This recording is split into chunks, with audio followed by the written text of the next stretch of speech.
সম্মানিত কবিরা আছেন, কাগজি আছেন, কাগজে আছেন, সবার সাথে আমার কথা হয়েছে। ইনশাআল্লাহ জানুয়ারির দিকে বাংলাদেশে আসবেন, এসে ইনশাআল্লাহ উনি সবাইকে নিয়ে আপনাদের সবার সাথে পরামর্শ করে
তৈরি থেকো, তৈরি রেখো কবরের মাল সমান, একদিন তোমারি নাম মসজিদে হবে এলাম।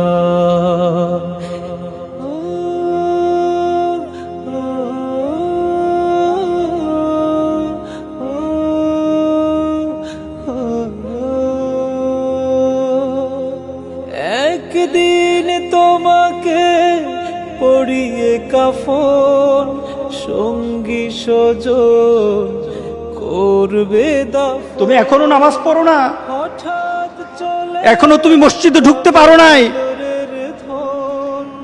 তুমি কি দেখো না মসজিদগুলি বন্ধ হয়ে গেছে? তুমি ইচ্ছা করলে আর মসজিদে ঢুকতে পারবা না। তুমি ইচ্ছা করলে আবার মসজিদে ঢুকতে পারবা না। দেখো না অনেক মসজিদ বন্ধ হয়ে গেছে।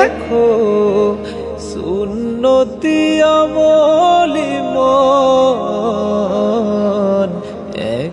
তুমি ইচ্ছা করলে আবার মসজিদে ঢুকতে পারবা না। দেখো না অনেক মসজিদ বন্ধ হয়ে গেছে। মসজিদে হবে এলাম।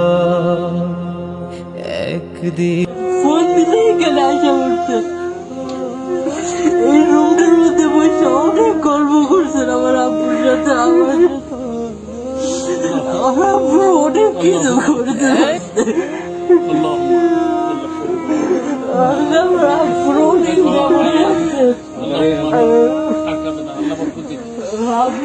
আপু অনেক কিছু করছে। আমার আব্বুরে ক্ষমা করে দিয়ে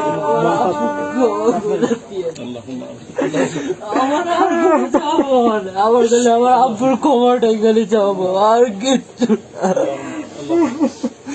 ওর আব্বুকে ক্ষমা করে দেন মহিবুল্লাহ ভাই। অনেক সময় অনেক কিছু বলছে আপনাকে, অনেক সময় আপনি চাইছেন কিন্তু আব্বু তা করেছে। আপনি শুধু বছরের পরে হয়েছে অনেক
গত 2 বছর এবং করোনাকালীন সময় আল্লামা গোলাম সরওয়ার সাইদী সাহেবের দাওয়াতি কাজে সারা পৃথিবীর বাংলাভাষী লক্ষ লক্ষ যুবক যুবতীরা ইসলামের পথে এসেছেন, নামাজ ধরেছেন, রোজা ধরেছেন, কোরআন তেলাওয়াত শুরু করে দিয়েছেন। সুতরাং আজকের এই জানাজায় বক্তব্য নয়, দোয়া করছি আল্লাহ আপনি দয়া করে আমাদের প্রিয় গোলাম সরওয়ার সাইদী সাহেবকে মাফ করে দেন, তার কবরটাকে আপনি জান্নাতের বাগান বানিয়ে দেন। এই আড়াইবাড়ি দরবার, আড়াইবাড়ি মাদ্রাসাকে আমরা আপনার হাতে সুপর্দ করে দিলাম আল্লাহ। গোলাম সরওয়ার সাইদী সাহেবের মতো একজন যোগ্য অভিভাবক আপনি তৈরি করে দেন আল্লাহ। গোলাম সরওয়ার সাইদী সাহেবের যে সন্তানরা আছেন আল্লাহ, এই সন্তানগুলি আজকে এতিম হয়ে গিয়েছেন, এই এতিমদের জন্য আমরা দোয়া করছি আল্লাহ আপনি তাদেরকে সাহারা দেন।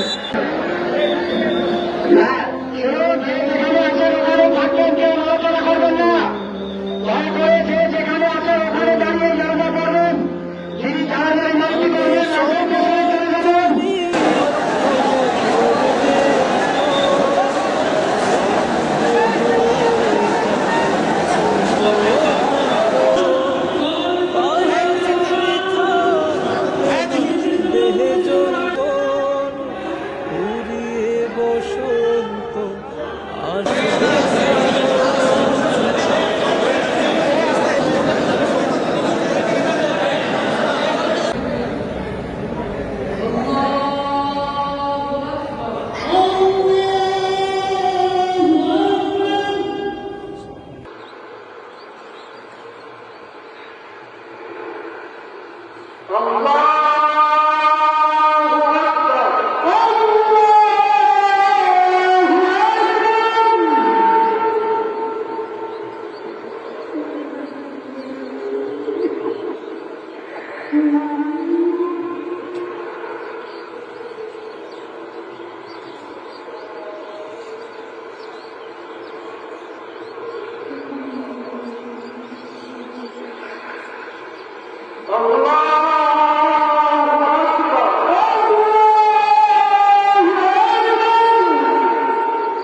সম্মানিত দর্শক শ্রোতা, আপনারা দেখতে পাচ্ছেন এই যে স্টেজ গোটা পৃথিবীতে আলোকিত করেছে, গোটা পৃথিবীর মাধ্যমে ছড়িয়ে পড়েছেন ওই সেই বক্তব্য। যুবক, তুমি এখনো মসজিদে যাবে না? যুবক, তুমি এখনো কি নামাজ পড়বে না? যুবক, তোমার কি হয়েছে? তুমি সবকিছু আয়ত্তে নিতে পারবে, কিন্তু মৃত্যুর পরে তোমার অবস্থা নমরুদ ফেরাউনের মতো হবে কিনা তুমি কি একটু চিন্তা করে দেখবে না? আজকে এই সেই স্টেজ খালি পড়ে আছে, এই সেই খুতবার জায়গা। আজকে লক্ষ লক্ষ জনতা যেই মানুষটির জানাজায় শরীক হয়েছেন, আজকে সেই মানুষটি নাই। সম্মানিত দর্শক শ্রোতা, এই সেই খবর যেই জায়গায় শুয়ে রয়েছেন আমাদের প্রাণপ্রিয় মানুষ গোলাম সরোয়ার সাইদি, আজকে এখানেই তিনি দাফন হয়েছে। হাজার হাজার মানুষের প্রিয় বুক, লাখো কোটি জনতার ভালোবাসার মানুষ আজকে এই মাটিতেই শুয়ে পড়েছেন। যিনি ডাক দিয়েছেন নামাজের জন্য, যিনি ডাক দিয়েছেন পর্দার জন্য, যিনি ডাক দিয়েছেন ঈমানের জন্য, যিনি ডাক দিয়েছেন তাওহীদের জন্য, তিনি ডাক দিয়েছেন কোরআনের জন্য, যেই মানুষটি ডাক দিয়েছেন কবরের জন্য, আজকে সেই মানুষ কবরের জন্য শুয়ে আছে। আজকে সেই মানুষটির কবরের মধ্যে আমরা দোয়া করি, এই কবরস্থানের মধ্যে শুয়ে নয়, বরং এই মানুষটি আল্লাহ রাব্বুল আলামিন যেন জান্নাতের সুউচ্চ মাকাম দান করেন, আমরা সেই দোয়া করছি। তুমি এখনো নামাজ পড়ো না, এখনো তুমি মসজিদে ঢুকতে পারো নাই। তুমি কি দেখো না মসজিদগুলি বন্ধ হয়ে গেছে? তুমি ইচ্ছা করলে আর মসজিদে ঢুকতে পারবা না, তুমি ইচ্ছা করলে আবার মসজিদে ঢুকতে পারবা না। দেখো না অনেক মসজিদ বন্ধ হয়ে গেছে।